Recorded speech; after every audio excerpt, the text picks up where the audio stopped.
your jersey retired. I don't know. That's weird to me. I love Caleb Williams. Great player. Phenomenal. Yeah. One of the best college players I've ever seen. But having your jersey retired, plus he transferred there. He didn't even start his career at USC. That's right. Yeah. But that's the way college is going to be now where, guys are going to come in and then they're going to transfer, and that's just the way the game's going to be played. I don't know. That's strange to me. All right, so this weekend, I'm going to get up on Sunday morning, and I'll be heading up to Seattle for the Broncos and Seahawks. It's a 1:05 kickoff on CBS. The Seattle Seahawks are favored by 6. The reason why this game is significant, 2 reasons. One, it's a brand-new era in Seattle where gone is Pete Carroll, who won a championship and was beloved, and now it's going to be Mike Macdonald, the new head coach in his very first head coaching job, coming over from Baltimore where he was respected by so many as a great defensive mind and one of the best defensive coordinators in the game. So a new era in Seattle, which is strange because Pete was there for so long. And then on the other side, you have the Denver Broncos, who are in year 2 with Sean Payton. But most importantly, it's the first ever start for their rookie, Bo Nix, at quarterback, who comes in from Oregon. So I'm anxious to watch it just to see how Bo performs in his first game. But I don't have high hopes in terms of who's going to win the game. Not the team that I would like to see win the game, but I just want to watch Bo and see how he handles that type of pressure. I think it's going to be a long afternoon. I expect the Broncos to get throttled. I don't expect Bo to play well. I just think that of all the places where you could open up the season and get your first start as an NFL quarterback, Seattle would be near the bottom of the list in terms of places where you want to get that start. Yeah, for sure, Chad. I think you approach it the same way you've been approaching Blazer seasons. It's not necessarily about wins or losses. It's about development. Yeah. And really, for Bo, it's like we just want to see positive stuff, want to see him looking comfortable and like he belongs. And then whatever happens. He's going to throw some picks, I would think. They're going to be so opportunistic and aggressive defensively on him. They're going to throw all kinds of coverages at him. And he didn't see a lot of coverages in preseason. Everybody was vanilla. So it's the preseason. Yeah. Which is the whole point I was trying to make. Like, I love what I have seen from the moment he arrived in Denver through the OTAs, through camp, and the preseason. He's been terrific. Yeah. But the preseason is not the regular season, and the environment he's going to face Sunday in Seattle is going to be something he's never experienced before. Yeah. That crowd noise is off the charts. So communication is going to be an issue. They have a lot of young players on their team. So I don't expect the Broncos to win. In fact, I think they'll probably get hammered. But Bo could really do some good things that would give him confidence moving into week number 2. Plus, it's just thrown right in the fire. We're going to find out right away. How do you handle pressure? How do you handle that type of environment? And how do you respond to it? Isn't that what you want to see? Yeah. He's not opening up at home. It's not going to be quiet. Like, he's getting thrown right into the fire. I kind of like that. Yeah. I think Sean Payton would rather have a gradual sort of breaking in period before you get to Seattle in the 12s. But, yeah, you're probably right. I mean, how do you expect it to go? I would lay the 6 with Seattle. Let's just put it that way. Yeah. Oh, I think that's absolutely true. But I think he'll play a little better than people expect. He won't panic. Well, who are these people you're referring to? Because some people in Denver think he's going to go out there and drop 350 and 3 touchdowns. No, I'm not talking about fans. I'm talking about people who are watching from above, experts, people who follow the league, not necessarily Bronco fans or Seahawk fans. I think he'll be very respectable in his debut. I think they'll protect him. I don't think he's going to go out and throw 41 passes in his first game, but I think he'll make his mistakes. He'll take some sacks, I bet. I think they'll get to him because he might not even see him coming. He's being thrown into a whole different thing than what he's ever faced. I don't even think it's going to be a respectable performance. Really? I just think it's going to be bad. Yeah. But he's not the only one. Most rookie quarterbacks in their first start on the road don't fare well. Yeah. It usually goes sideways. And that's how I think it's going to go. It'll go poorly, but that's okay. You learn through those type of situations. So, no, I think Bo's going to play bad, and I think the Broncos are going to get effed up. That's how I see it going down, honestly. That place is rough. And I know Sean Payton's smart. I know he's like the football Jesus, and he knows everything about football, but he can't go out there and take snaps for Bo, It's just part of the deal. It's going to be tough. And the Broncos' offensive line is good, not great. They're great in run blocking. They're decent in pass blocking, and that's going to be an issue too. The communication, especially with the tackles, because they're not going to be able to hear, which means you could have the occasional miscommunication, which leads to an open runner to get to Bo, those type of things. I could see that going down. You don't expect them to actually drop back and throw a lot of passes, though, do you? Don't you think they're going to try and run? I don't know. I don't know what to expect from Sean Payton. I really don't. I mean, conventional wisdom would say, okay, they're just going to run the football and they're going to go with 2 or 3 tight ends and play it safe. But that's not Sean Payton's personality. I really think he's an arrogant dude, and he probably wants to showcase his nice little shiny new toy that he's got. So he may see things on film. He's been preparing for this game for a long time. He may have some things dialed up to allow Bo to stretch the field. I don't know. Sean Payton's a wild card because he's an aggressive coach. Yeah. It's not in his nature to be ultra conservative. That's not how he wants to play it. He wants to run his offense. And he's got Bo out there because he believes Bo's the best quarterback, right? So I don't know why he would, hand tie him and not allow him to, have some of those opportunities downfield. That'd be a pretty boring game if they come out and get hammered and they just run the football and have 3 tight ends on the field the whole time. I don't know. Your guess is as good as mine with Sean. Maybe he'll open up aggressive and then realize that might be too much and then dial it back. I'm not really sure. Well, he's well aware of the situation. We do know that. He knows what it's like to play up there, and I think he knows what it's like to see a rookie quarterback go out for his first game. So we'll see. Yeah, it's good. That's why it's an interesting game. That's why it's must-see television, at least in this part of the country. All right. So we both agree the Seahawks more than likely going to win that game? Yeah. Yeah. More than likely. You think Bo's going to play respectably? I do. Yeah. I don't. I think he's going to have a bad game, and then people will freak out. He's not the guy. Sean doesn't know what he's doing. They shouldn't have drafted him at number 3. The overreactions will come in rapidly. And then week 2 will come, and they'll be at home, and Bo will start to show signs that maybe he does know what he's doing. Or maybe he comes out in week 1 and just torches the Seahawks, and then he's the next C.J. Stroud.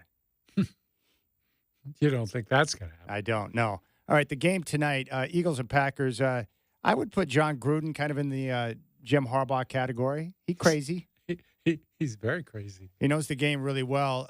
Let's take a listen to his breakdown. What was the acronym? It's the National Association of Fired Football Coaches? Fired Football Coaches Association. Okay, there we go. Yeah. That's what he's a part of now. But let's take a listen to Gruden. It's the FFCA, Jeff. The FFCA, of Yeah. course. Here's John Gruden on the Packers and Eagles coming up at 5:15 on Peacock. I think my favorite game of this week, opening season, is Green Bay and Philadelphia. Partly because I coached at both of these places. Got fond memories of Green Bay and Philadelphia. The Eagle fans, they taught me about mental toughness. One day I was driving home after we lost to Tampa Bay. I was offensive coordinator at the Walt Whitman Bridge, and a guy said, hey, Gruden, roll your window down. Hey, Gruden. I rolled my window down. He goes, you suck. Woo! That's a tough crowd, man, Philadelphia. Anyways, this game is being played in Brazil. I want you to think about that. I coached for both of these teams. There's nothing like a home opener in Lambeau Field. And believe me, there's nothing like an opening game with the Philadelphia Eagles at home. I mean, the place is going nuts. They made these 2 teams fly to Brazil. No disrespect, but I wouldn't want to do that if I was one of these 2 teams. So I think you got to kind of throw out the records, because a lot of these guys are sitting over there in Brazil for about a week wondering, what the hell are we doing here? With that said, both of these teams are playoff teams. Both of these teams have dynamic young quarterbacks. That's what excites me. And the Packers added one of my best friends, Josh Jacobs from the Raiders. And I'm telling you, this guy is a great back. He can run it, he can catch it, he can go coast to coast, and he is a vicious blitz pickup guy. I love the addition of Jacobs. So if you're going to cover all these receivers, and you're going to cover here and cover there and disrupt the tight end and try to stop Jordan Love, Jacobs could kill you. And if you gang up on Jacobs, Love has proven he is very, very talented. But the Packers, no matter what anybody says, is still a very young and developing team. How are they going to handle a week in Brazil? They have a new defensive coordinator, Hatley. He was the head coach at Boston College. He comes in here, Everything's looked pretty good in the preseason. This ain't the preseason. This is a regular season. And the Philadelphia Eagles are in Brazil too. But the Eagles, we got to figure out what the heck happened to them last year. And this will be a great measuring stick to show us what did happen. Maybe they're still in the tank. I don't know. Are their feelings hurt? What the hell happened to the Eagles? They lost 5 out of 6 games. And where are they now emotionally? Are they together? Do they have a chip on their shoulder? Are they going to come out and prove it to everybody? Or is there some lingering emotional problems here that we all need to figure out? All right, there's Gruden talking a little Eagles and Packers. What happened to the Eagles? Are their feelings hurt? I love Gruden. My dad can't stand Chucky. Drives him really? crazy. Yeah.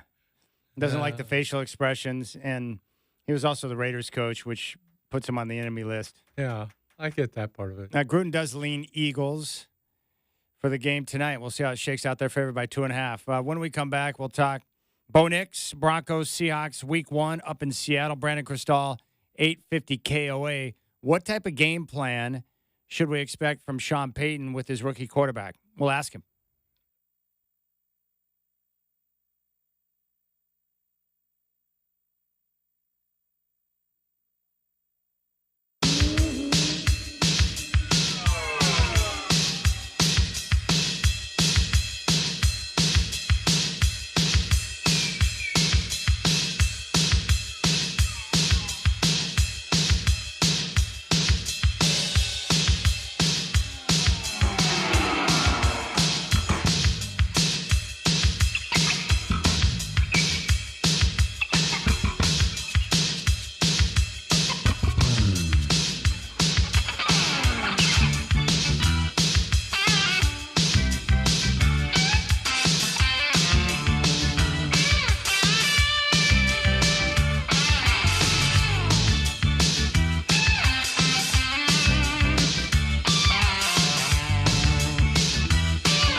All right, Rip City Drive, Dwight and Chad. We're going to head to Denver and talk with Brandon Krisztal here in just a moment from 850 KOA. Yeah, Godfather, I can't win either because when I share my true thoughts on the Broncos and what I think is going to happen, I get Bronco fans reaching out to me mad that I think they're going to lose up in Seattle. I'm like, well, what do you expect? They have a rookie quarterback making his first start on the road. You think that's going to go well? Because traditionally it is not for rookie quarterbacks. Yeah, I'll never understand fans. I never will understand that. I think it's much better to undersell it a little bit, not have high expectations, and then you're not going to be too disappointed. I think let's just slow our roll a little bit. Let him have some time to breathe as a starting quarterback. Well, unfortunately, that's not the way sports works now. They want immediate results. When you're taken in the first round, no one wants to be patient. Heck, NFL teams aren't even patient these days. Very few teams are patient with their process with quarterbacks. Yeah. Now, the good franchises, like the Chiefs, they drafted Patrick Mahomes. They let him sit for a year.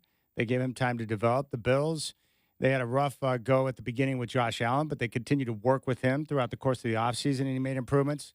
I mean, that's, it just depends on the franchise. Yeah. But the reason why a lot of these franchises continue to be near the bottom is because they don't have a good process. They're not patient. That's right. They make irrational decisions. All right, joining us once again for our Bo Nix update is with 850 KOA in Denver. He'll be up in Seattle for the game on Sunday. Kickoff at 1:05 on CBS with the Broncos and Seahawks. It's Brandon Krisztal who's back. Brandon, what's up, buddy? What's up, Chad? Are you fired up for your favorite team to come to the Pacific Northwest like they do, I guess, every other year now? I know. Yeah, no, it's great to have them back up there. When I first moved out here from Denver, they were still in the same division, so it was great because my dad and I would make the annual trip up to Seattle for the game, which was always a lot of fun. So it's weird now that they're in separate conferences, but they still get to play on occasion. But Dwight and I were just talking about this. Rookie quarterbacks getting their first start on the road, that typically doesn't go well. What type of a game plan do you expect from Sean Payton in Bo's first start up in Seattle? Similar to what you probably saw throughout a lot of Russell Wilson's career, which is run the ball and play defense. And Sean Payton even brought that up again today at his press conference, that a good running game and a good run defense, or just a good defense in general, is a young quarterback's best friend. So I think that will be the emphasis, is to try to run the football as best they can, let Bo make plays when they're there to be made, but not rely on him. And then obviously play good defense against an offense that obviously plenty of playmakers all over the place and a veteran QB, but with a new play caller, maybe they can rattle a few things and throw the timing off this new offense that's been installed since Ryan Grubb arrived. Brandon, as we move through the season with a rookie quarterback, what kind of signs, signals, what are you looking for in Bo Nix that might indicate that someday he could be a franchise-type quarterback? Well, I think just the way he plays in big moments on third down, how often is he getting rattled? Is he making poor decisions in terms of the windows he's throwing the football into? And look, we haven't really seen that in his career, certainly not at Oregon, and there's no reason to think that's going to start now. But if all of a sudden he looks like a disaster, then I'd be really concerned. But I think you just want to see him operating the offense. I think you want to see him taking chances, right? You don't want to see him just operating in the short passing game and maybe a little bit intermediate, but not going deep at all. And so I think that you want to see that he has the whole playbook at his disposal, or a good chunk of it, and that he uses his legs when he needs to, but doesn't rely on the run like so many young quarterbacks that are athletic can do, and even veteran quarterbacks at times that run well. So I think kind of all of that, like, it's kind of one of those things you'll know when you see it, right? And so does he pass the eye test will matter more to me than what their record is. Hey, Brandon, what was your reaction to Bo being named captain? And you're around the guys. What did some of his teammates have to say about that? Well, they've been talking about his leadership and how he carries himself from the jump. And for a guy that has his pedigree, he's pretty much been a starter his whole life. I don't know if last time I talked to you guys, it was after I'd asked him about being a starter and how long he'd been a starter. And basically, and when he had started playing, he said he started in 7th grade.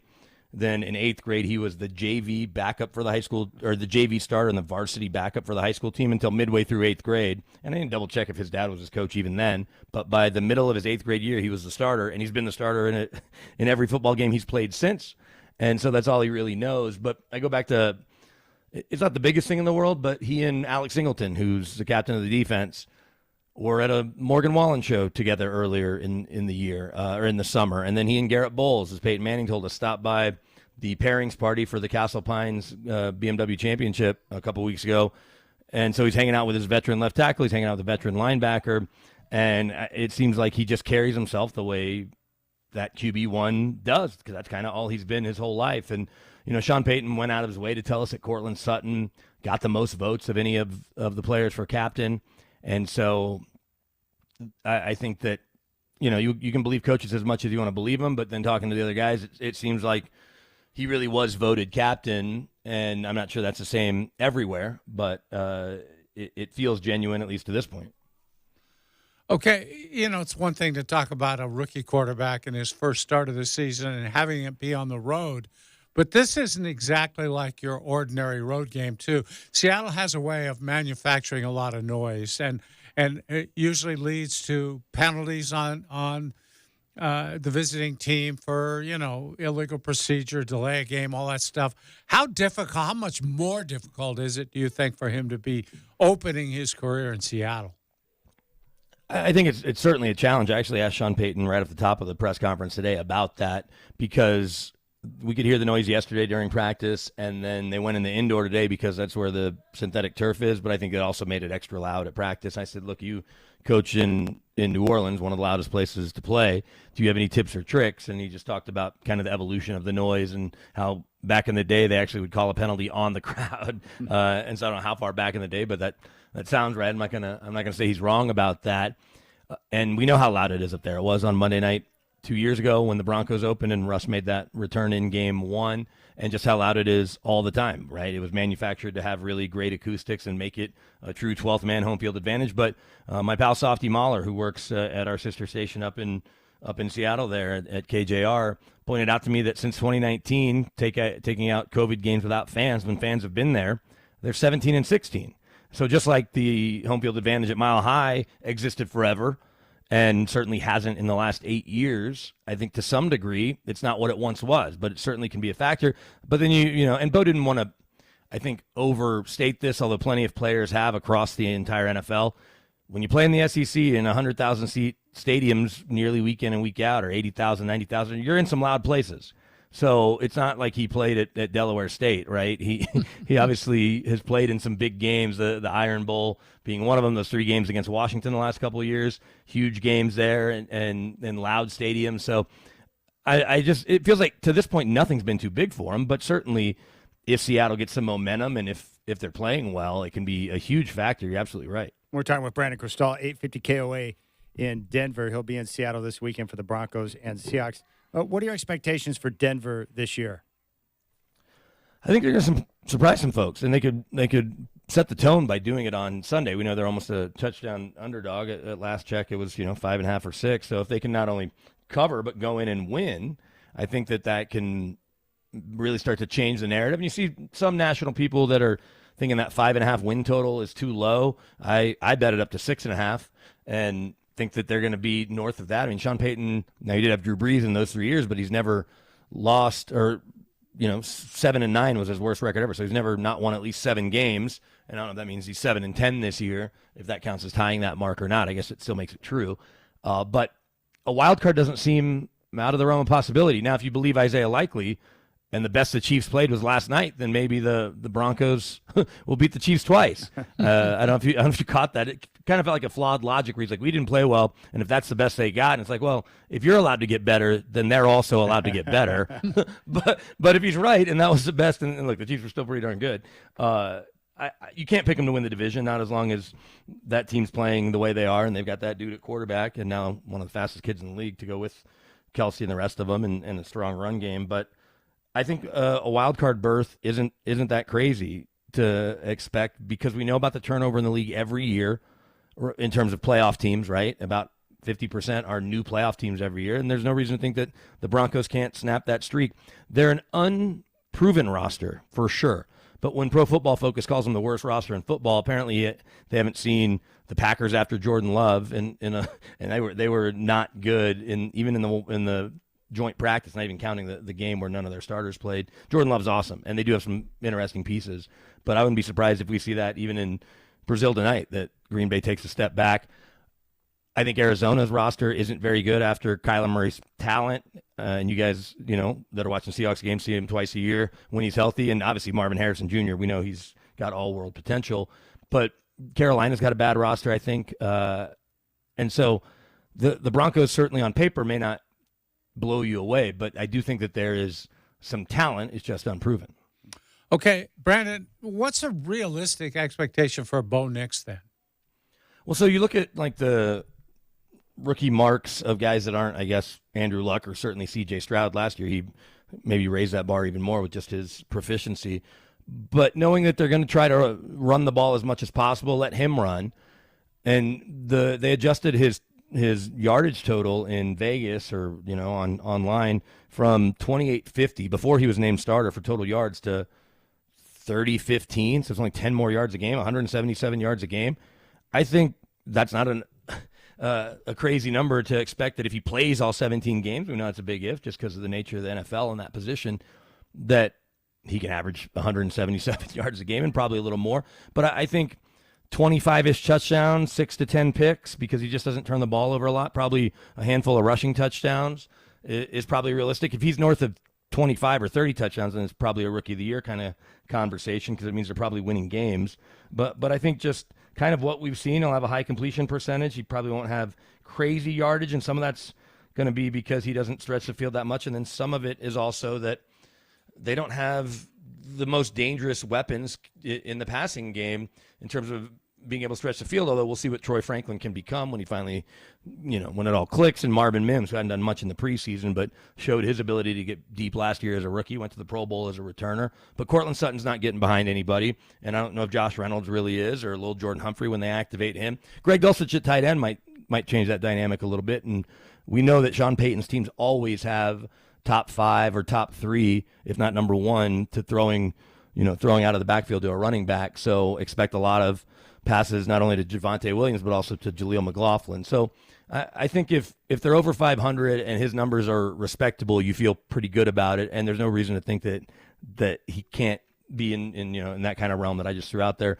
But at 177 yards a game, if you're near your favorite online betting app, which I think it's legal in Oregon, right? It's legal in Oregon and Washington. Yes, it is. Yep. Yeah. Then, I'm going to probably throw a couple nickels on that before the season starts on Sunday. All right, Brandon.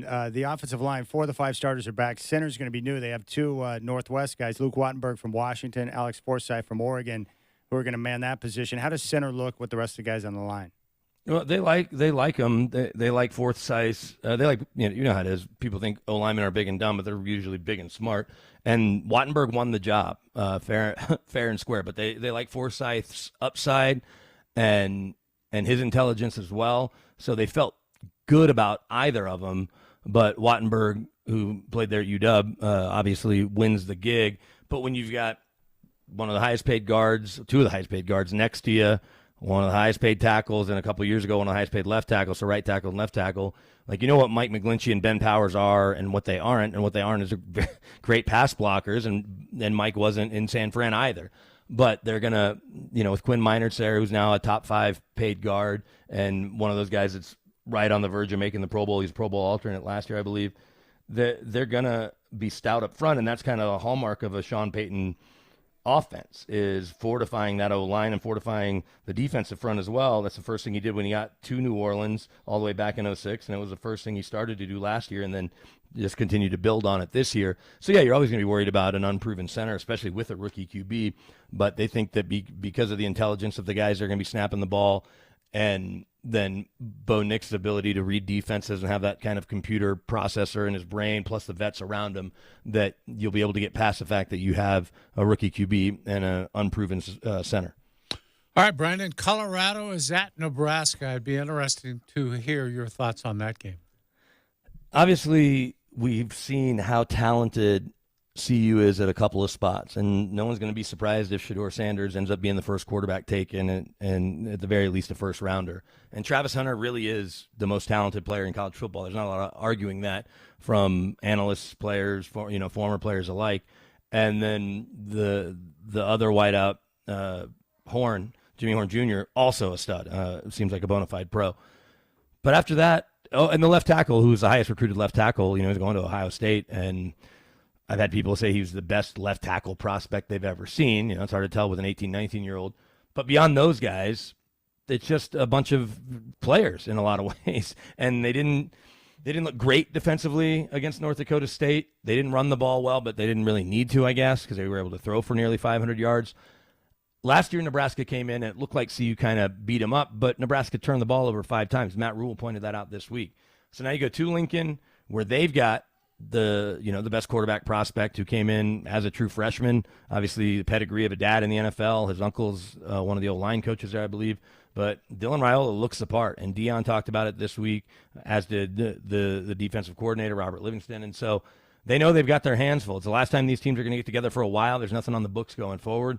And, you know, it was 4 years, 2 home, 2 away for both schools.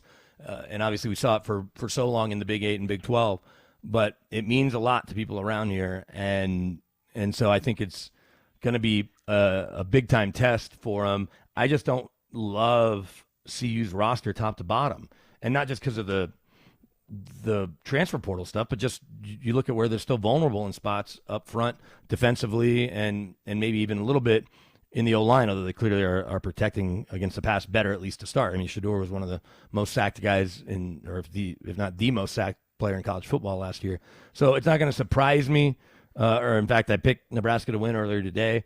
But obviously, when you've got that level of top talent, if CU were to go in and steal a win, that wouldn't blow my mind. But I am picking the Huskers to eke one out. All right, you can follow him on X at BK Denver Sports. Brandon Krisztal, 850 KOA here on the Rip City Drive. Brandon, love having you on the show. Thank you so much for your time, and enjoy your weekend. I look forward to seeing you on Sunday. It'll be good to see you. I thought, you being the second biggest Broncos fan in Portland, along with the head coach of the Blazers, would both be up there.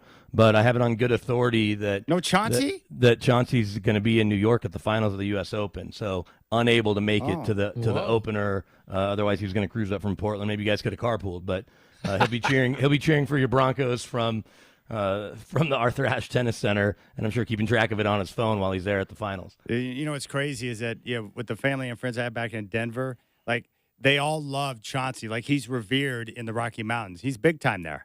Oh, he's the best basketball player to come from here, right? He's a Hall of Famer. He homegrown, played at CU, obviously had a good couple of years there, and played for the Nuggets early, and then obviously later in his career, and got them to 2 Western Conference Finals. And so, yeah, that guy can really do no wrong. And so, other than when the Blazers play the Nuggets, I think that every basketball fan here in Colorado is always pulling for Mr. Big Shot, or Smooth, which was his nickname growing up in Park Hill, a.k.a. the King of Park Hill, too. So he's got a lot of good nicknames, but he's just a great guy. Yeah, I ran into him at NBA Summer League in Vegas, he and his wife Piper, and they love it up there. So hopefully we're talking about a Blazers playoff run and maybe another Blazers-Nuggets matchup next spring. No doubt. All right, buddy. Man, thank you so much. I'll see you on Sunday. Sounds good. Thanks. All right, Brandon Krisztal. He was texting me before the interview came on. He couldn't find his headphone jack. And the headphone jack in the radio world, they're as valuable as cigarettes in a prison. Yeah. And harder to find, too, I'm sure. Yes. What amazes me is how people feel the freedom to walk into a different studio that's not their own and just start taking things from it. Like somehow it belongs to them. Hard to find that jack. Hard to find headphones. Hard to find mic flags. Yeah. You can never find a mic flag anymore. I swung by a Guitar Center and I bought extra jacks. So I've got a small arsenal. A lot of people buy guns and store them. I buy headphone jacks and store them. Good move. I've done it on the ride in before because I realized I forgot my headphone jack. And I'm like, no, I can't even survive a day without it. No. Irritates me. No, it's one of those things like whatever you do is what you do. But in this world, not having your own headphones and not having a jack is a bad place to be. All right, we'll keep things rolling. Big thanks to Brandon Krisztal for talking a little Broncos and Seahawks. When we come back, we'll take a listen to Aaron Rodgers. And then I'll ask Dwight, can you win a Super Bowl with Lamar Jackson?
All right, one of the other big games this weekend in the NFL. Oh, by the way, I do feel better after communicating with Brandon Krisztal that Sean Payton's going to have a very run-friendly, rookie quarterback-friendly game plan. Probably a little more conservative than he wants to be. Even. Yeah, that's good.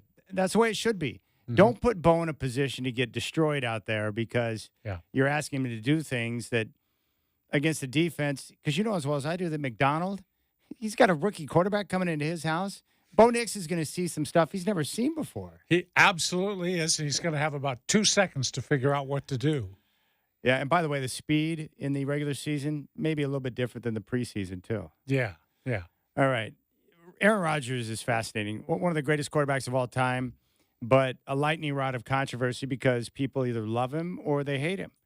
But one thing for certain, when he's talking about football and being a quarterback and leading a team, the guy is he's like Masters level Godfather. Yeah. Take a listen to him kind of breaking down the season and how he kind of approaches everything after years and years of experience. And what does that mean?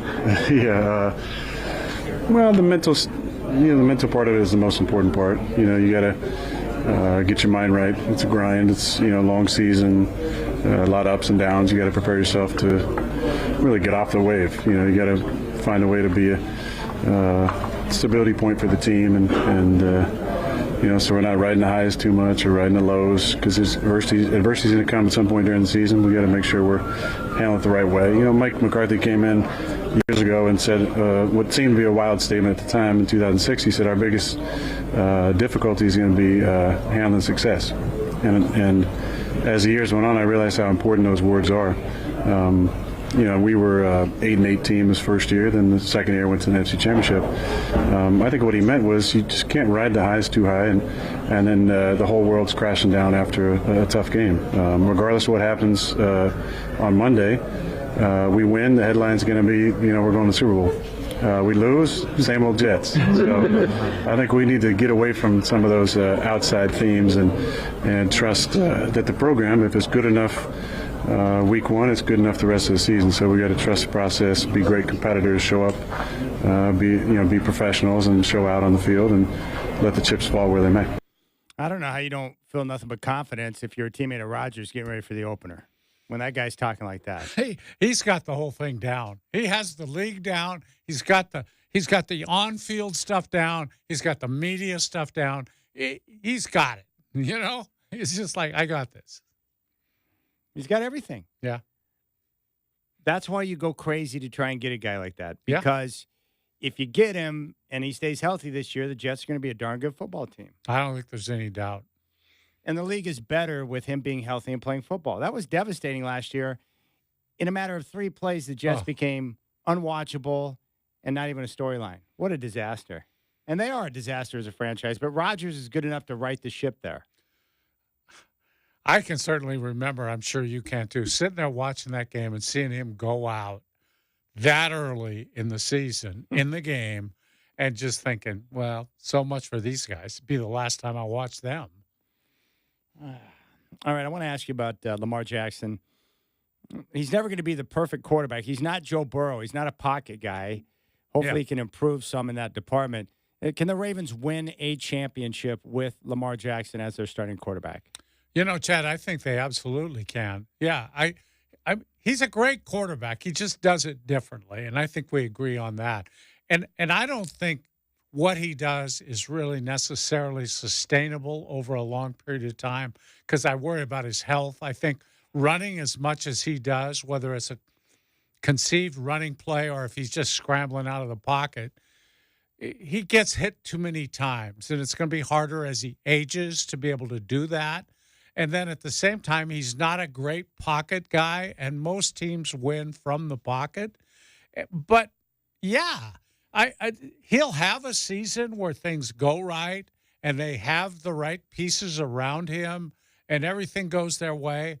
Sure, I think it's entirely possible because if you get him through the playoffs to the big stage, I think he has it inside him to win the big game. And I know he hasn't, but I just think he's that kind of guy that on the biggest stage of all, he'll come through and win for you. I really believe that. I think he has something special. It just hasn't all broken right for him. Yeah, we shall see. I'm a big fan. I think they can too. I think they can win a championship with him, even though he does things differently. You're not thinking multiples, though, right? No, not a Patrick Mahomes type run, Right. but they can absolutely win a title with him. Right. I want him to get one because I just like the guy, and I understand why people nitpick his game because it's hard to win when you don't have a guy that can deliver the football on time, on target from the pocket. But he's so dynamic. I just haven't seen too many players quite like that. Yeah. Like last night when he was running around, he was making other athletes who are great look slow. Yeah. He's a fearless guy, too. Oh, yeah. Yeah, for sure. That's what I like about him, really. Nothing seems to scare him. He'll take you down the field late in a game. He can do that. Yeah, he's got the ice water. There's no question about it. All right, David Lucas is going to join us in studio coming up in the 5 o'clock hour so we can talk about the Maurice Lucas Foundation. When we come back, we're going to give you some of our final thoughts. Boise State in Eugene to take on Oregon tomorrow. Ducks are a big favorite. How are they going to respond after that shaky game against Idaho?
Oh, yeah, 5 o'clock. What's up, my friends? Happy Football Friday to you. The Ducks are going to take on Boise State tomorrow. Kickoff is at 7. The game is on Peacock.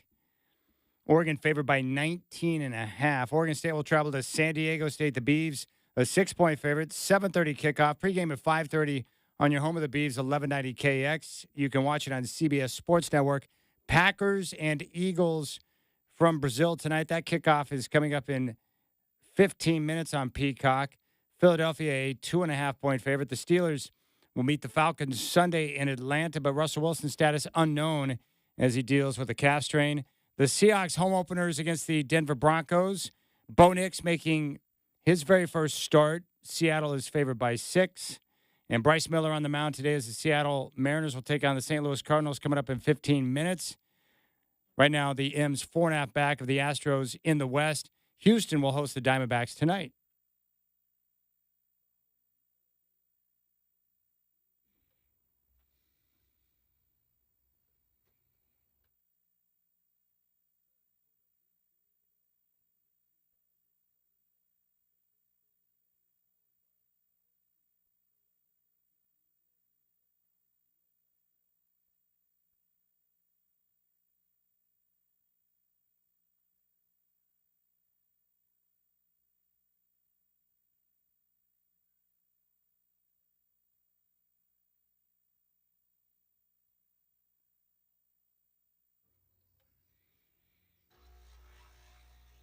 All right, how about Burkhart breaking out some old school Kiss right there? Nice work, Chris. He's doing a good job, although he's varied a little from the Yacht Rock Friday, a theme that we had going earlier. Well, anything's better than the death metal that Shacker's been dropping on us throughout the course of the week. That's true.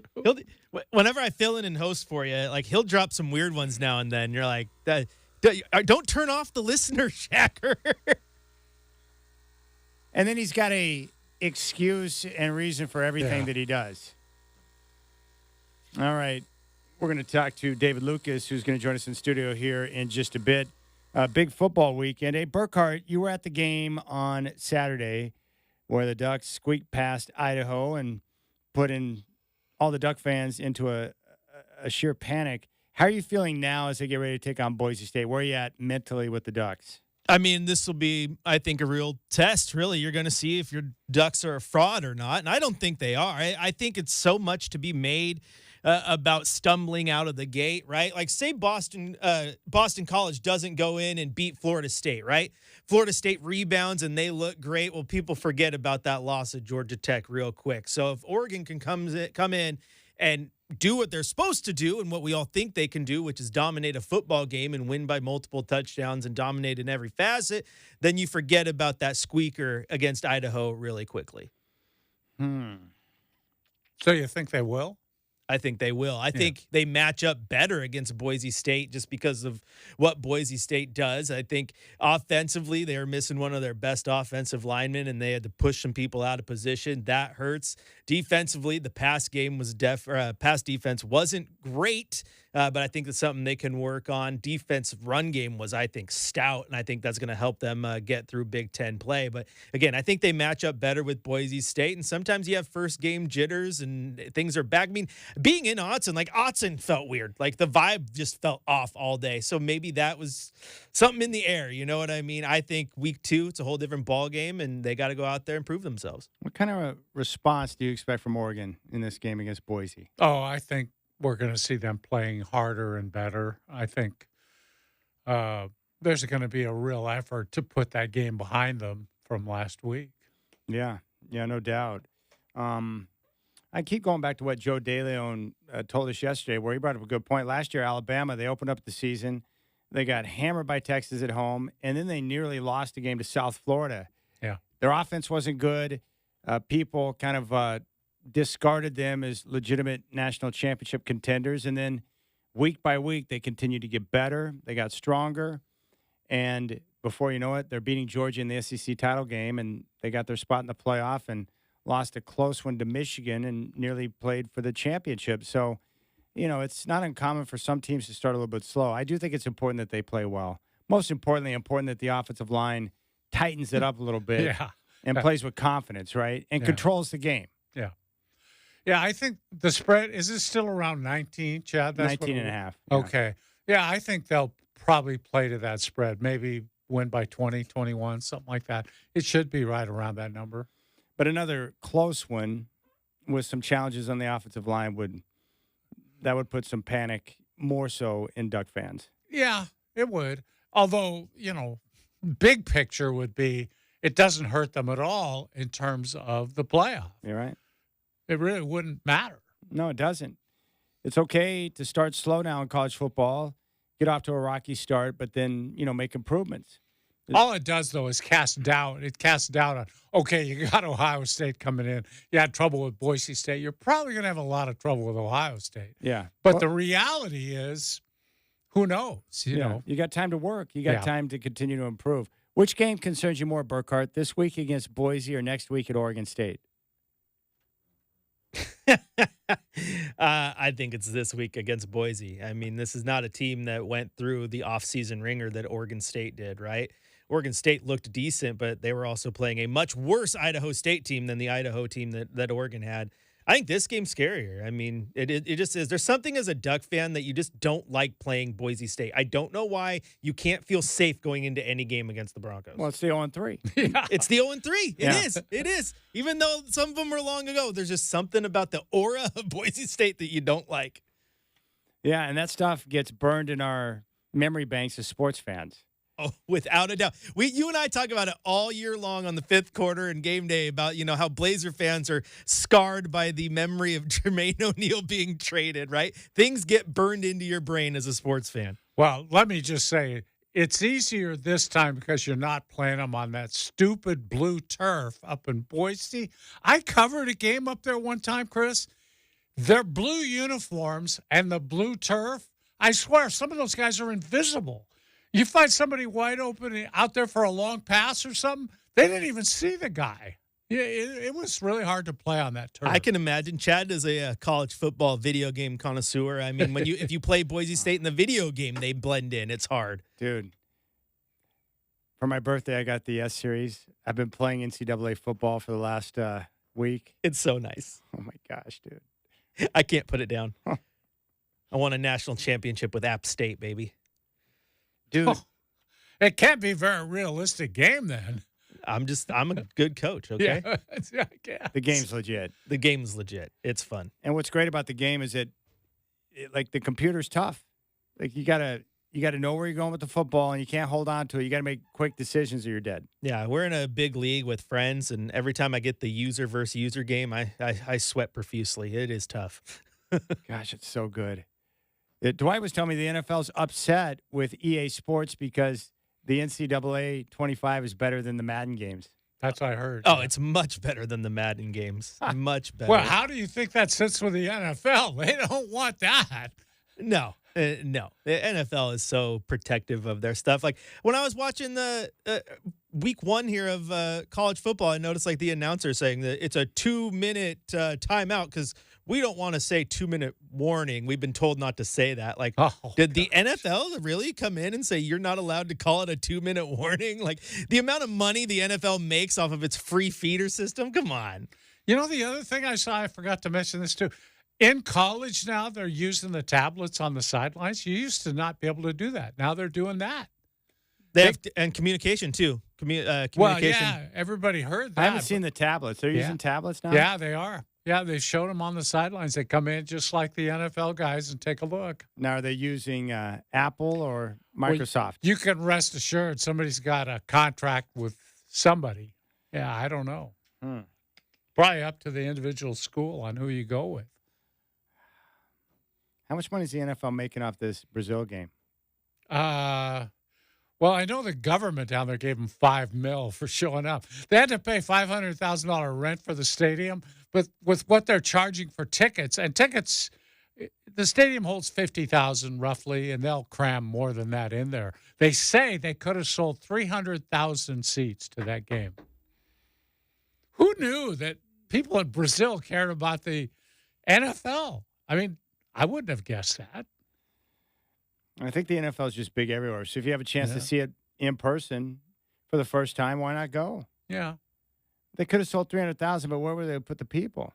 It's just if they had. That's how many the tickets. Demand. Yeah, the demand was incredible. They should have sold it and done like closed circuit television or something. Yeah. You know what I'm talking about? Yeah.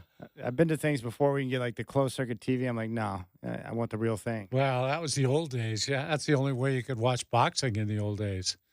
But yeah, Burkhardt, I can't believe how good that game is. Like, it's mind-blowingly great, NCAA 25. No, it was worth the wait. I love it. I love it. I was mad last night because I was struggling against South Carolina. Their quarterback was scrambling and making all sorts of plays. I'm like, screw you! Yeah, I'm addicted because I have like 4 or 5 different dynasties I'm playing. Like, what? Oh yeah, oh yeah. I got one with a group of podcast buddies, one with a group of old friends, one that I'm just doing on my own, one that's another one on my own. That's the easy route. Because you can't play as Oregon the whole time. It gets boring because their team is stacked. So I got one as like I said, App State. Got one as Oregon State, Hawaii. I have a little bit of fun now and then. I get lost in it. I'm going to do that too. Like, I'm Oklahoma right now, but I'll shift and do some Arizona State, and then at some point I'll take over my birthplace of Tulsa and see if I can, develop Tulsa into a powerhouse. There you go. See, that's the fun of it. Are you a pretty good recruiter, Chad? I haven't gone through a recruiting season with the new game. Oh. I would do a really good job of recruiting on the old game. What would really chap my hide sometimes is when I would go in and create a prospect. Like if I wanted to create a quarterback or a running back or something, a defensive lineman, and I would make them unbelievable, right? And you can select their birthplace. So this is when I was running Tulsa, and their birthplace was Tulsa. Of course. They grew up in Oklahoma. Hometown kid, you got to be able to get him. Yeah, and then sometimes at the last minute they would bolt for like Iowa or something. Yeah. I'm like, I created you. And then you got to play them, and I would schedule them on my schedule so I get a chance to compete against them. But yeah, that would tick me off. But that's the part that's fun is like it's not just the gameplay, but the off-season stuff with the recruiting and trying to put together your roster. Like, I mean, video games have come a long ways. Oh yeah. How long does it take to play a game? 25, 30 minutes. Really, play it that quick? You can. I think the quarters, like for normal quarters, I think are 5 minutes. Isn't that right? Is it 5 or 6? 5 minutes. 5. Which is with the way the game plays out, I think is the right setting. If you put it to a full 15, the game would take forever. I think 5 minutes is the proper game time. You can go in there too, Dwight, and this is what I'll do if I want to just get a quick one in is I'll set it so that you only play your team's offensive snaps and the defense gets simulated. And then you can get a game done in 10, 15 minutes. Wow. Quickie. Just enjoy it and go to bed. So you can play a whole season then in just probably an hour or so. Yeah, you can. That's great. No, you won't because it'll take 15 minutes to play the game, but you'll spend an hour and a half making sure you get the right recruits for the next week's cycle. All right. Yeah, you got to stay on top of recruiting. You do. We're buying him the NCAA bundle for his birthday, whenever the heck that is. Dwight, I know you're not a video game guy, but if you started playing this, you'd be like, probably not. It'd become an issue with you and Nancy. I got too many other things to watch on TV. And I've never been a video game guy, ever. That was, it kind of broke, kind of too late for me. We need to get Godfather MLB The Show, and then you could take over the Braves. Nah, I've played that a little bit. I've played that one. Go buy an old console and get him Leisure Suit Larry. Is the Godbrother a video game guy? I played Leisure Suit Larry. I know about Leisure Apparently that's a tongue twister. I can't say it. Larry was one of my favorites. I liked Larry. Is Godbrother a video game guy? No, I don't think so. What about David? Oh, yeah, David. Your Big nephew. time. David plays the F1. He's got that whole steering wheel thing, where you If you have the driver sim set up for F1, that's legit. Have you played that? I have F1, but I just play it on my controller. But if you have the steering wheel, there are people, Dwight and Chad, who not just the steering wheel and gas pedal, but I mean a full-on mock cockpit. So they're laying down. It's legit. Well, there's one of the drivers that actually, that's the way he started on one of those things as a kid. What? He started driving on that console thing. Oh, wow. And worked his way up into driving, and he went through. Of course, you got to go through all the real things, but that's how he started. I don't know. Yeah, David plays a lot. Hey, let's just end the show right now and then go home and play some NCAA 25. I want to go play it now. Yeah. Sounds good to me. All right, we'll keep things rolling. We're expecting to see David Lucas. That's coming up next on the show. You guys should play each other and all do play-by-play, and we'll do it on the air. I have a feeling I get pissed off at some point during that whole process. I might get fired because I'm not going to hold back. Because you're going to win. Up by 70, I'm still going to pass. I just need, because I've played right now. I think I've played 5 games. I need more game time to get used to the passing, the defense. Everything's a little bit different. I'm just getting a feel for it. Yeah, takes a minute. All right, we'll keep things rolling. Rip City Drive with Dwight and Chad.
All right, coming up on Friday, which is September 13th, it's the 14th annual Maurice Lucas Foundation celebration. And joining us right now to discuss is David Lucas, who's back in studio. David, man, it's great to see you, buddy. You're looking good. It's glad to be seen, my man. Dude, I saw a picture you put up on social a few days ago.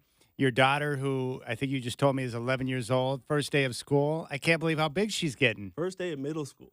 Gosh. She's with like the big kids, so it's definitely a big change. And Was she nervous? oh yeah, she was nervous because she was nervous about not having any of her friends in her classrooms and then not having her friends in lunch. Yeah. And going into middle school your first year, it's tough, so had to give her that pep talk.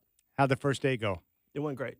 That's it was great. It was all sixth graders. Yeah, my daughter had her first day of high school. I'm like, well, how'd it go? And she goes, it was okay. It was kind of boring. I have to dig and ask more specific questions if I want detailed answers. You have to do that. Kids will just be like, it was okay. What'd you learn? Nothing. It's like, okay. Gosh. You're just going to stay at home then if you're going to learn nothing. Just stay at home all day. You're a busy man. You got a lot of stuff going on. You were just at the the Central Oregon Charity Championships? Yep, John Bladholmes and Athena's event. It was amazing. Hayden Holmes was a presenting sponsor. It was at Pronghorn.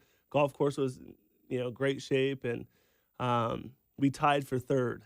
Oh. Yeah. Wait a second. You didn't win it? We tied. So there was a 17 under, and then there's two 16s. We were 16, but for some reason we ended up being 15. I don't know how. But anyways, they got disqualified because they had a pro on the team that's actually playing. So they got disqualified, tied for third, and there's actually 3 other people that had 15 under.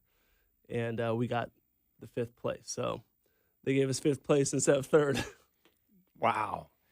Cheaters. You got to keep an eye on the golfers. I don't think they're cheaters, but I think that the rules weren't as specific. There's a couple gray areas. Yeah. Was it PGA or is it, regular club pro tournaments around here? But how smooth did it go, after last year with the Oregon Charity Championships kind of being the first time that whole concept from Bladholm had gone down? How are things this time around? Oh, I thought it was great. The weather wasn't storming sideways like it was last year. It was hot. It was in the 90s, so if it was in the 80s, it would have been a lot better. But, the course was nice. I flew in with my buddy, so that was a quick trip back, so I had to drive that 3.5 hours. But it was good overall, man. The prizes were great. It was $75,000 purse versus $50,000 purse. So the first place prize got $30,000, so that was pretty cool. And there's 5 place prizes versus 3. So that was a big difference. But the big Traegers and Par Lumber and all the big sponsors, Les Schwab, they all came in, contributed a big way. But Hayden Holmes was our title sponsor. That's great. You going down to the Civil War game next Saturday? I am. I got a busload of people going. Oh, good. So Beaver fans or Duck fans, a mixture? We're going to upset Oregon here. All right. Now, just talk to me. Talk to me honestly for a second. Like, as a Beaver alum, with the changes in conference, and now Oregon's one of the big bad boys in the Big Ten, and Oregon State has been displaced in a conference of 2 with Washington State. How great would an upset be next Saturday? Oh, that would be endless bragging rights. You could talk forever about endless. that. Like, you go somewhere, like, you run into somebody, and, I told you about Freddie Jones always saying, you guys don't even have a conference. Like, these big Oregon guys, like Dennis Dixon was with him the other day. Like, I have nothing to say. It's like we got to get some kind of big win or some upset to even be recognized or talked about, and then they'll probably downplay that. Like, They're oh, you relentless. got lucky. Yeah, they're stronger than horseradish. They just keep coming after you like that. It would be the ultimate revenge. It would be, because this is it's been tough for Beaver fans for sure.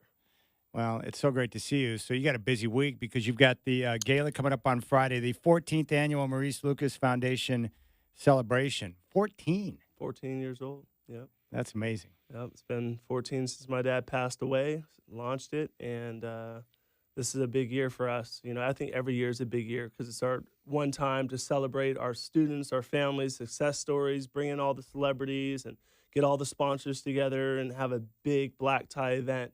So I'm excited about it. I'm curious, David. Bill Walton has been such a part of this for you. How much tougher is it going to be without Bill? It's going to be tough. He's there all 13 years. Yeah. And he had a big part of it, from announcing the Enforcer Award to, signing autographs and doing dinners and, all these different things. And it's just like his presence was like part of our gala. Yeah. So we have to make his presence known. We have a lot of different things that we're doing throughout the whole evening to really honor Bill. We have a lot of giveaways and a lot of prizes, and you'll see like some of the signs and stuff. A lot of Bill Walton on there. Lori Walton's coming down, and his niece, Awesome. so she's going to come and support. And we launched a new award, so we're excited about the Bill Walton Community Impact Award, and just trying to figure out a way to include him in everything we do moving forward. He's up there with my pops, looking down at us, and for both of them to pass of cancer, it's just like, and then Tracy Rose the other day, it's like, God, that was so tough. it's like the endless, cycle of death around cancer. And it's just, you got to take each day at a time and be grateful. What are some of the things that you have planned for this year's event? So we're doing the new Bill Walton Community Impact Award, which is an awesome award. We're presenting it to Damian Lillard, so he'll be there. He'll be present. He's excited about it. I feel like when he was on the cover of Slam magazine, he was wearing Bill Walton throwback jersey 77, and just a synergy. And I can't think of anybody else, especially the last 10, 11 years, that put a stamp in this community like Dame did, and with the Portland Trailblazers. And I think he's the perfect person, number one on my list, to receive this award. And he accepted right away. He's like, I'll be honored. Like, I'll be there. You want me to speak, I'll speak, sign autographs, whatever you need. Wow, that's great. So like he's been awesome, as far as what we need for this event and him to participate. So it's been good. I'm curious. You always manage to get celebrities to come in here. Who's coming in this year that might surprise me? Well, we have a surprise. I'm not going to say it yet because Come on, man. It's never. You never know with these guys, man. They're I so get that busy. part of It's it. like you get Charles Barkley on the hook. He's ready to go. Flights booked, ready to go, and then something happens. And it's like it's hard to announce these things unless they're here locally and they're going to show up. So, but all the old school guys, I don't know. We have like 20-something ex-Blazers that are going to be there. And Dennis Dixon's going to be there. He's going to be one of our newest board members, by the way. I'm falling in love on the Oregon side because he's a good dude, and but I've always been like that. But the Brian Grants, the Terry Porters, all those guys, some of the 77 guys, Bobby Gross, Lloyd Neal, all those guys will be in attendance. Coach Tinkle's coming, Oregon State. Got to get some Beaver in there. Trying to get Pat Casey there. Some baseball, cool. Some action. So yeah, it's gonna be a great event. I think we have like almost 600 people attending. Black tie. Wow, where's it going to be this year? It's at the Hyatt Convention Center on Friday, September 13th. So we're almost sold out. I think we're gonna stop selling tickets here soon. How do people get a ticket? ML20.org, and all of our stuff is on there under events, and they can buy a ticket. It's $500 for the show. And red carpet, big after party. OG1's doing the after party like he's always done every year. I think Dame stayed till it closed last year, dancing, celebrating. Anthony Simons was there last year. Jabari Walker, Aunt Say's going to slide through. So, we'll see. Dwayne Hankins is going. Assistant GM is going, Andre. And Blazers have 3 tables full. Timber's got a table.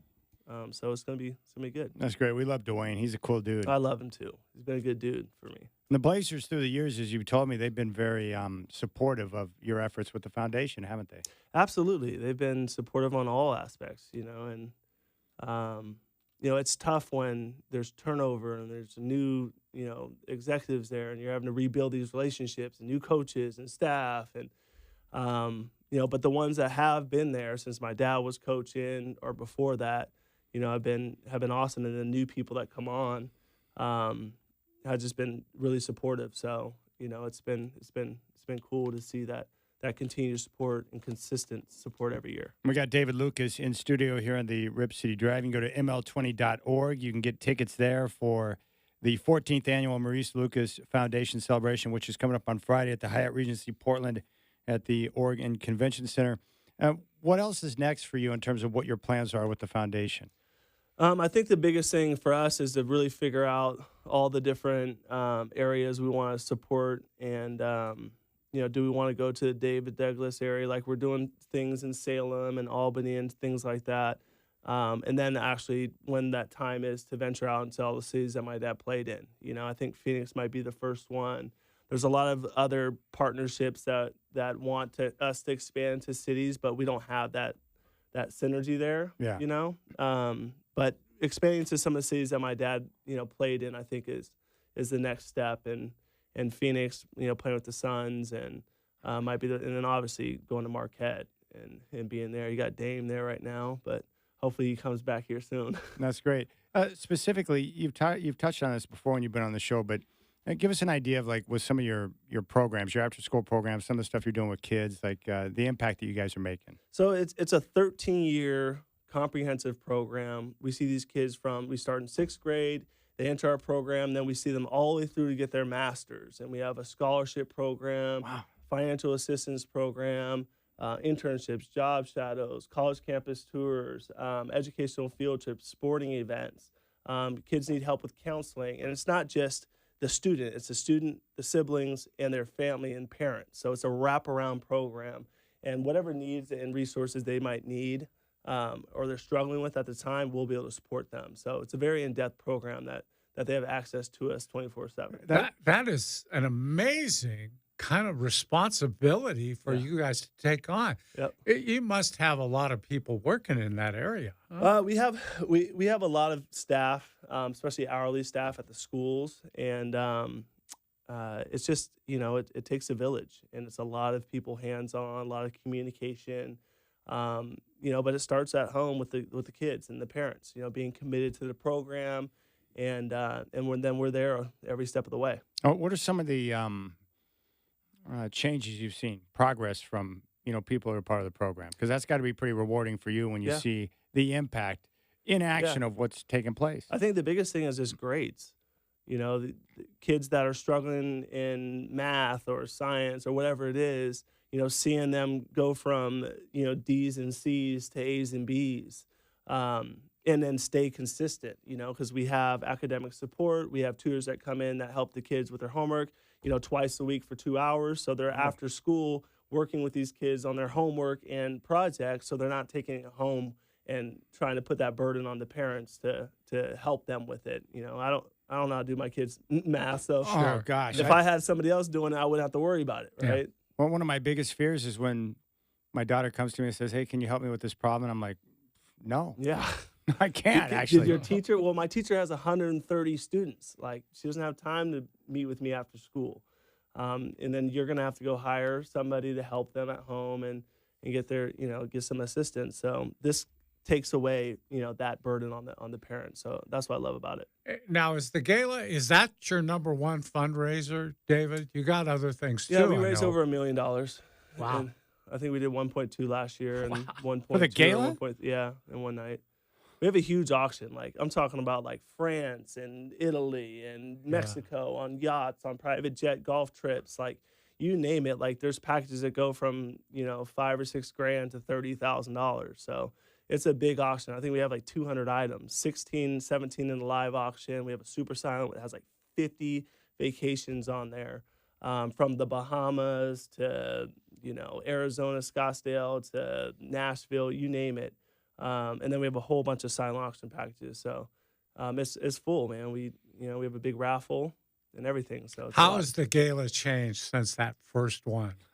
Man, the first one was like, 150 people, and it was like 200 people, and we raised like $80,000 or something. But that was a success at the time, too. Absolutely, because we had $0. So it's like we raised $100,000 in one night. That was a success for us. And then we had Bill Russell there, and all the execs at Nike. It was at Tiger Woods Center. So like, it was a good event as far as like getting people that really loved my dad and supported him, that played with him or whatever, to come and support. The first year off the gun. So.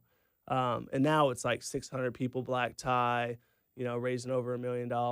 And, we have like 80 corporate partners, sponsors for it. So, dude, I wish your dad could be here to see what the foundation has become. I was thinking about that. I was honestly Would thinking he'd about be that. proud of that, wouldn't he? Yeah. Would he be blown away? Yeah, it's hard to see. It's been 14 years. Like it's like Because you're people- so intimately involved day to day. Yeah, yeah. It's hard to be like, I know my dad would be proud of me. Like I know he would be proud of me, but I want to do so much bigger things that like I'm not happy, but I'm happy. It's kind of weird. It's like, I want to be in all these different cities, and I want to serve all these different students and families, and our elite basketball program, the girls program, basketball program, we got over 30 D1 scholarships as 8th graders. 8th graders. Like we got our 6 of our kids got at least 4 D1 offers. We just got an offer for Alabama, Lovely Best. She just got an offer at Alabama and Arizona this last week. Like these kids are playing at a whole nother level, and they're traveling all over the nation. We got invited to USA Basketball, and that's a whole nother component of the foundation. They were able to provide. Martell Webster's 2 daughters are on the team. She's got some Power 4, Power 5 offers. Nyla. So like these girls are playing at a whole nother level. It's just a whole nother group. It's impressive, Godfather. It sure is. That's awesome. You got boys playing too, and I have a girl. We have a small 5th grade team, boys side, but the girls side is where I've been focusing all my time on. Just women's basketball is just so important, and giving them equal opportunity. And sure, I've been sponsoring the boys side for 15 years, and so it was time to like really like invest in these girls and provide some opportunities that they might not have otherwise. And it's been like development, and they're all bought in, and they're being, they're huge right now. How much of an impact have you noticed with the girls that players like Angel Reese and Caitlin Clark are having on them?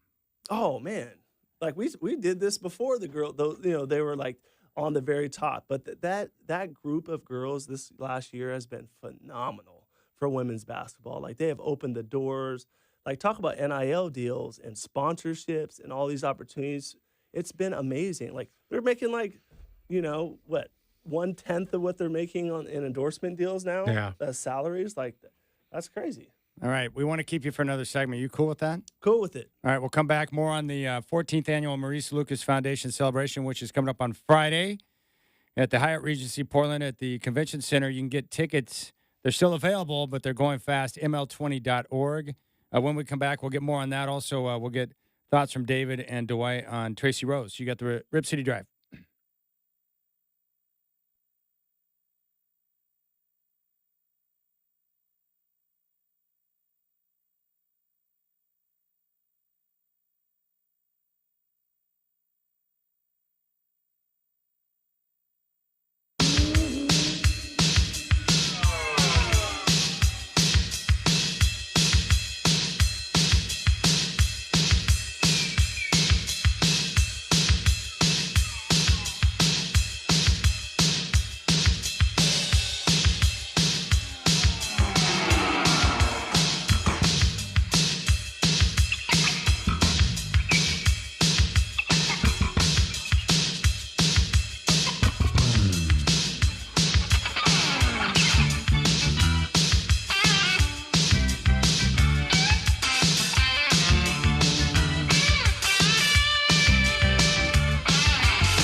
All right, David Lucas is in studio, and I wanted to ask you guys, because you know her better than I do, but Godfather, we'll start with you. The sad news on the passing of Tracy Rose. Yeah, it was real sad news for those of us who knew her.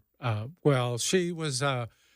She started off, I think, with the Blazers in public relations, and that's where I got to know her. And Me too. she was an old school kind of PR person where, what can I do to help you? And then would do it, would actually facilitate what you're trying to do and help without second guessing, without, well, what are you going to do with it? How you want to, it was all just, I'll take care of it for you.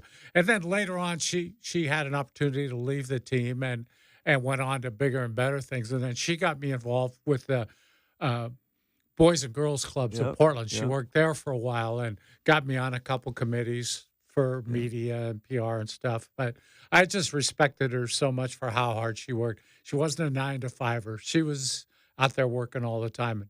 And very beloved within the community. At least that was my thoughts, David. Yeah, she was, she was there when my dad was, coaching at the Blazers, and, she was part of the family and stuff. And I was talking to my mom yesterday, and, I started crying because it's sad, when your friends are passing or family friends are passing, and the cancer thing is just a trigger for me. So, and to know that she was struggling and in pain and stuff, it just hurts just thinking about it. But, there's so many good people that are passing away. It just sucks.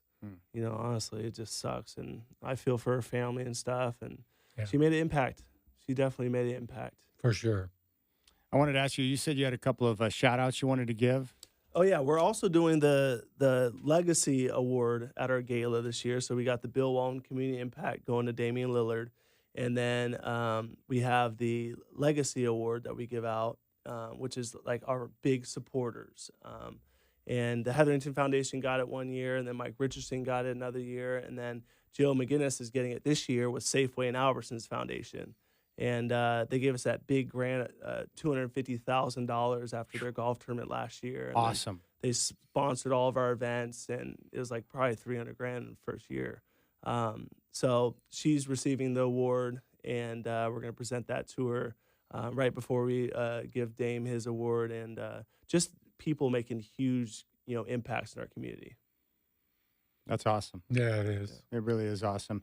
And when you were younger, like, do you remember, were there things that your dad did that kind of set an example for you for how he would help people or give back or do things in the community? I think it's just my dad was selfless, He was selfless. He thought about others all the time, and he always gave back. He always gave people his time, and sometimes he had no time, Sometimes he was away from us, and he would still give other people time, and that's just who he was. If he can touch somebody or, give back, he would do that. So, just growing up like that all my life, we've been around it, and now it's embedded in us, and I think it rubbed off on me more than anybody, and I was the one that was like, okay, you got to take the torch and run with it. David, I've told you this before, I think, but all the ex-Blazers off the championship team have told me over the years, Maurice Lucas has been the glue since we stopped playing. And it surprised some of those guys, because they didn't necessarily see him in that same kind of a situation, but after they retired and they spread out all over the country, we got guys living, in different places. He was the guy that would send the texts out, would make the calls and say, hey, we're having this reunion, or let's get together at this time, or let's do this or that. He was the conduit for the whole information system of that group, which has stayed together so well. You could tell they liked each other when they played because they're still together, really. He was a leader. Yeah. Everyone had their roles. And, especially after the game of basketball, like that was his role, is to lead and keep people united and bring people in and connect them. And through his other for-profit that benefited all the other, charities in the community, just gathering all those celebrities and bringing them back and getting Dr. J and all these guys here to support the community. And they loved him. For that. So I think he rubbed off on a lot of people when it comes to philanthropy too. That's amazing. All right, the 14th annual Maurice Lucas Foundation celebration coming up on Friday, which is the 13th. It's going to be at the Hyatt Regency Portland at the Convention Center. You can get tickets, ml20.org. What else do you want to get out to the masses before we shut the show down? I'm excited about it. I want to give a shout out to Dane, for coming through and being part of this. He's special to this community and the Portland Trail Blazers. And then Lux Forbes Global Properties, Terry Sprague for being our title sponsor, along with Mike Richardson and Dark Horse, and along with Alaska Airlines came in big. And so I have 3 presenting sponsors this year. So big partnerships, and this wouldn't be possible without the people in our community and these corporate partners. And I'm just excited to get to this Friday, celebrate, have fun, raise some money, give back, showcase our students and families, and then just dance the night away. It's the payback for all the months you've spent putting this together. Yeah, it's like a year. You get to have fun for one night. Exactly. So this is my time. Like once when we say, hey, everyone, bring it in, we're gonna go in and just celebrate. And once we fundraise and the evening is over, then we go party. And OG1's gonna send it off with a bang. And then what? 2 days off, and then you start working on next year's gala. Then I'm gonna take 2 months off. 2 months off. Okay. Yeah, I got a lot of other projects and things I got to work on too. So I use that October, November, and then December, and then we kick off at the beginning of the year. Well, I'll tell you what, David. We love you, and I've got nothing but tremendous respect for you. Anytime you want access to the show, you have an open invitation. I appreciate it. Well, I'm Anytime. coming back tomorrow. No. I'm coming back Monday, Tuesday, Wednesday, Thursday. We'll be back here every day. How many golf tournaments you playing in tomorrow? 3? I got 5? one tomorrow, one on Sunday, one on Monday. And I have like 3 or 4 next week. That's good. So it's a There's lot. no excuse for you not becoming a better golfer. You know what? I played the best golf of my life yesterday. How'd that feel? Amazing. It felt amazing. It felt like I was part of the team, Yeah, off to the left, off to the right, But when you play with guys who are really good, don't you find that helps you? Oh, it helps me a lot. But I also like playing with the old dudes that can't hit as far, where I'm like leading the team too. So it's a give-take. All right. Check it out. Go to ml20.org, the 14th annual Maurice Lucas Foundation celebration. You can get tickets, ml20.org. It's coming up on Friday the 13th at the Hyatt Regency Portland at the Oregon Convention Center. David, thanks for your time, brother. Thank you. I appreciate you guys. All right, big thanks to Chris Burkhart, Brandon Krisztal, and Brian No. Enjoy the football this weekend, and we'll talk to you on Monday.